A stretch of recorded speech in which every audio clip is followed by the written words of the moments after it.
Forgotten what it means to be truly happy. I don't know the last time I laughed so hard from the deepest of my heart and spirit and soul until my ribs ached, until my tears rolled down my cheeks. I just don't know what happiness really means. I have just forgotten. And I'm wondering, will I be that lady? Will I be that man or that teen who is so happy, who was happy back then? Will I ever go back to that person who was radiating with energy, with a lot of positive energy, with radiance all over the face? Will I ever be that person? Yes, friend, I'm here to tell you that you will be that person and you can be that person.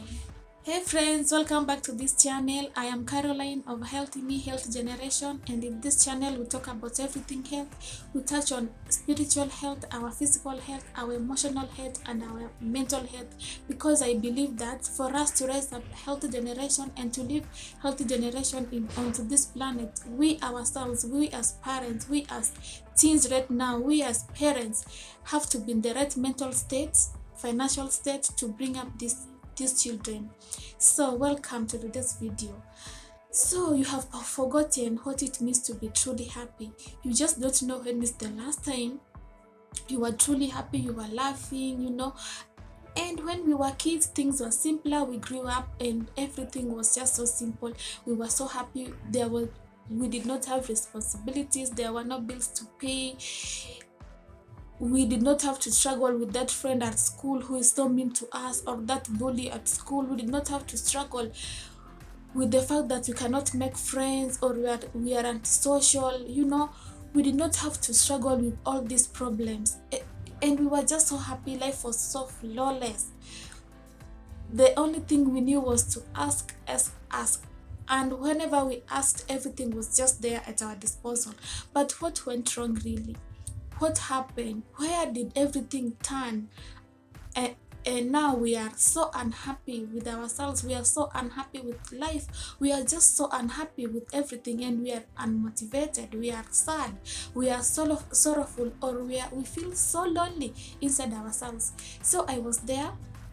I lost my mom, and I have been struggling with grief, and I felt so devastated when I lost her. That feeling like life has no meaning anymore. It is the end of it all.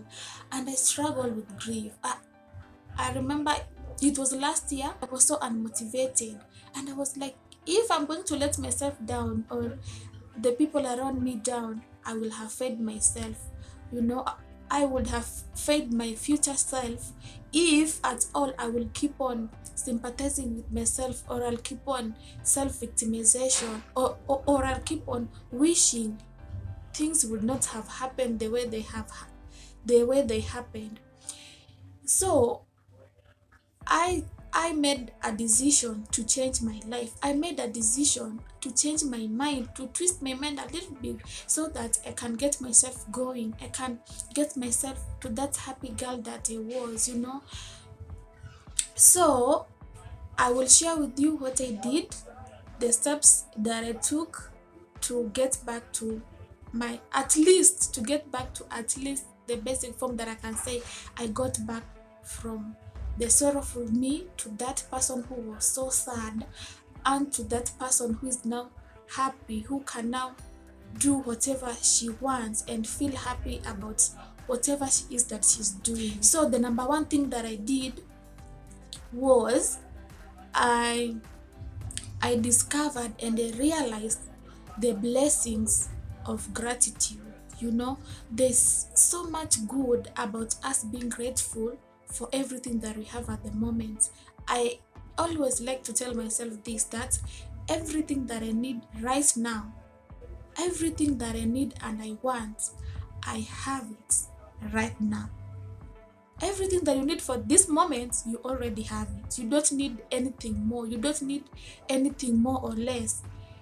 Everything you have and everything that you can access now is whatever you need. It is enough.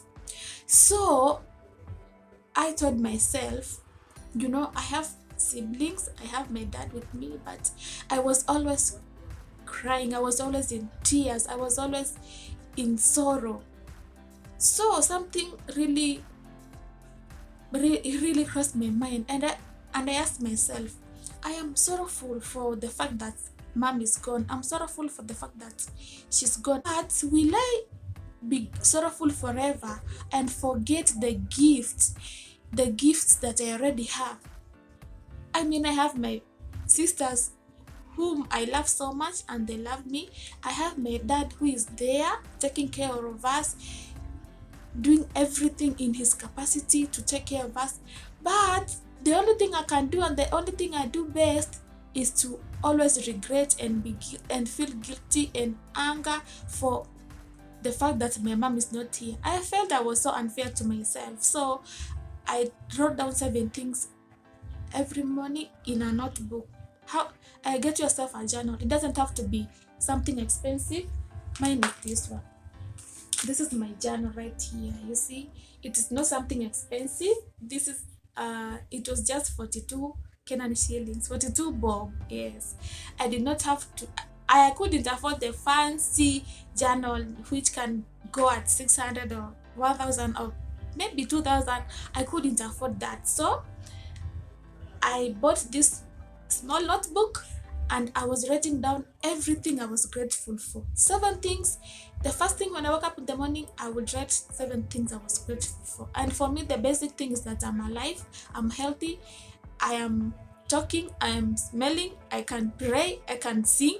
Those are the basic things that I was grateful for, because what we don't realize is we as ourselves are the greatest miracles we ever need. Yeah, we are the greatest miracles we ever need. So I want to let you know that being grateful makes you realize that and makes you be thankful for the gifts that you already have right now.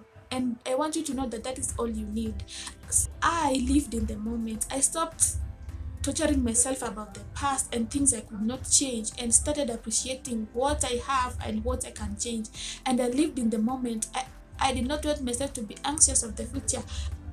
I started thinking like, now how will life be? How will I do this? How will I maneuver this without my mom? So I stopped thinking about the future, worrying every other time, and also reliving the past so that I can appreciate my present and live in the present, live a day at a time. Setting time for myself, I prioritize myself. I know school was tight, my school schedule was so tight because we had exam that moment immediately after the death of my mom, but I kept aside some 15 to 10 minutes of my time so that I can take care of myself. I can do something I love. Find something you love. I know you can.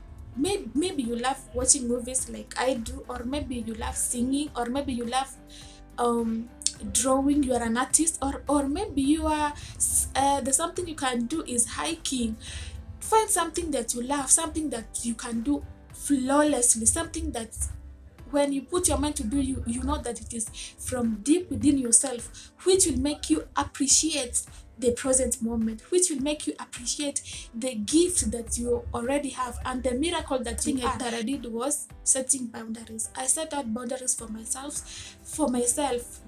Something. So these people, you could be going through something, and the people who are adding fire to your own flame, those people, I cut those people off. Be selfish. There's nothing wrong about being selfish with yourself, being selfish with your time, being selfish with your space. There's nothing wrong with that.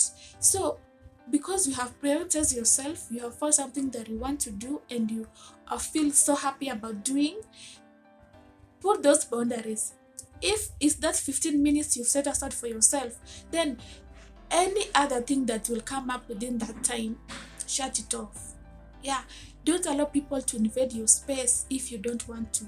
And one thing that I want you to know is that people will treat you the way you treat yourself. So if you will not set those boundaries for yourself and let people know that when it's time to deal with Caroline, I cannot cross this border, or I cannot contact Caroline past this time, or at this time Caroline is doing something for herself.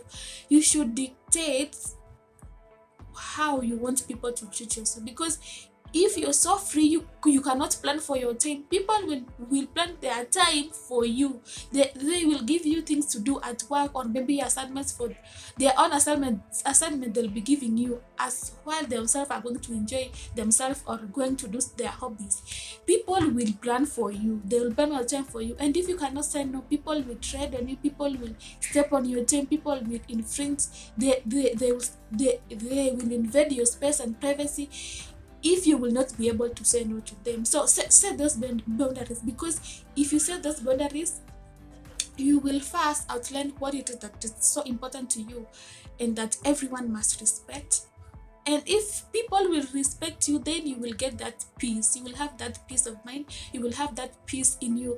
You will not have to deal with people's emotions. So you will be safeguarding your own space, So those are the things that I did. I was able to get from that deep sorrow and to something good, something great. It is a journey. Be patient with yourself. Do this. I know I kept on falling back. I kept on falling back and forth, and until now I am able to be happy and on a daily basis, because I strengthened those muscles. It took me a lot of months to be here. So yes, do that, friend, and I know something good will happen. I know you will be happy again. So if you have learn something from this video, or there's something that you have gained and you feel like it's something good you can carry with you along your life, keep coming back for more that you can also overcome. So thank you for watching this video. Until next time, until to the next one, bye. And I love you so much, because when I say so, it is coming from the deepest part of my heart. I know I do, and you're not alone. Don't forget that.